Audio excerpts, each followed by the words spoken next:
Hello everybody, a warm welcome all of you. This is Adhigiri Manku. Today I will be talking about annual information statement, that is an improved version of Form 26As. Background: on 5th July 2019, the Honorable Finance Minister Srimati Nirmala Sitharamanji, while presenting Union Budget in the Lok Sabha, proposed to replace Form 26As with a new annual information statement to stop tax evasion and promote transparency.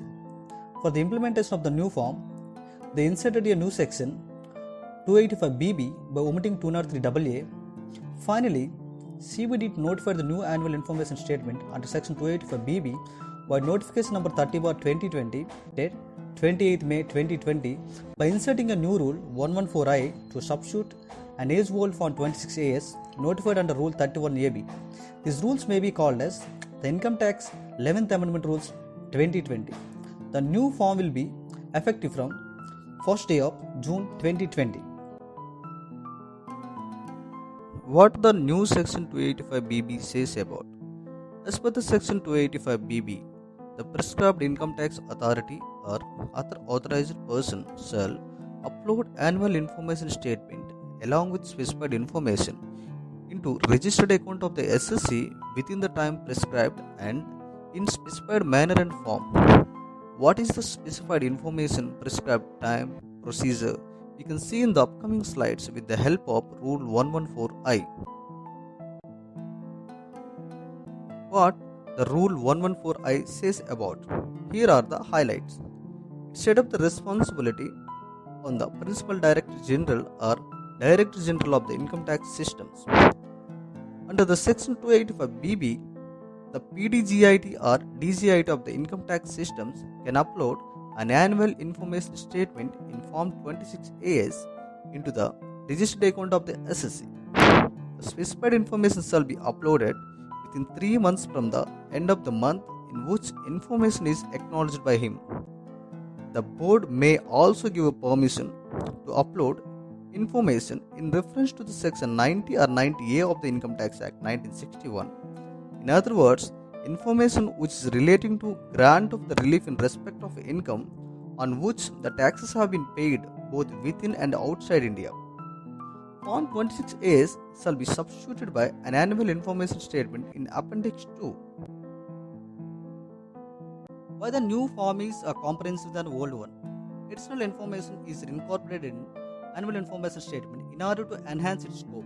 There are 4 additional components incorporated in Part A of annual information statement, namely Aadhaar number, date of birth or date of incorporation, email address and mobile number.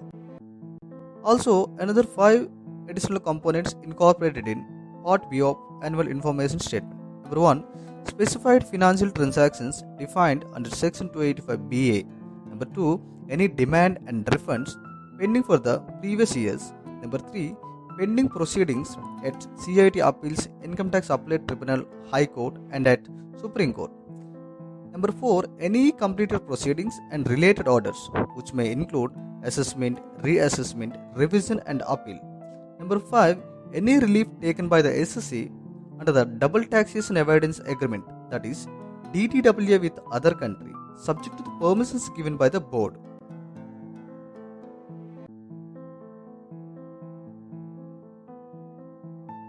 Specified financial transactions. Specified financial transaction is defined under subsection 3 of section 285BA. Further, it has also been described that the CBIC can prescribe values for different transactions in respect of different persons based on the nature of such transactions, but the limit shall not be less than 50,000 rupees. SFT shall be reported by specified person in Form 61A. As of now, there are 14 SFTs specified under Rule 114A, including the cash deposits during the demonetization period. I have included the list here in this slide. In addition to the list mentioned here, some more transactions like purchase of vehicles for more than 10 lakh rupees, foreign tour expenditure of 2 lakh or more, and electricity bill of 1 lakh or more shall be required to be uploaded by Income Tax Authority under the new Section 285BB. Where we can get annual information statement? To access annual information statement, log into e-filing portal by entering user ID and password. Go to compliance menu and click on the compliance portal.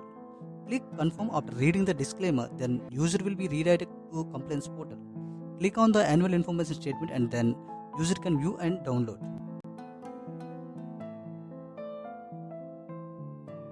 The newly replaced form, namely Annual Information Statement and Appendix 2, is here.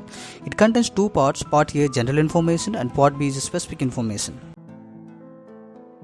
Conclusion: AIS will be a complete profile of the taxpayer. Earlier, there were more chances of non-reporting of the relevant information while filing return of income, resulting notices from the department. But the new form facilitates that after the relevant information is reported by the specified persons, such as government agencies, banks, etc., everything is going to be reflected in the statement periodically. It makes it difficult for the SSC to conceal any relevant information. Thereby, there will be less chances of notices for non-inclusion of the transactions. Finally, we can say that the success of the new Form 26A depends upon the diligence of the Income Tax Authority, so that it can be a win-to-win position not only for the department but also for the taxpayers.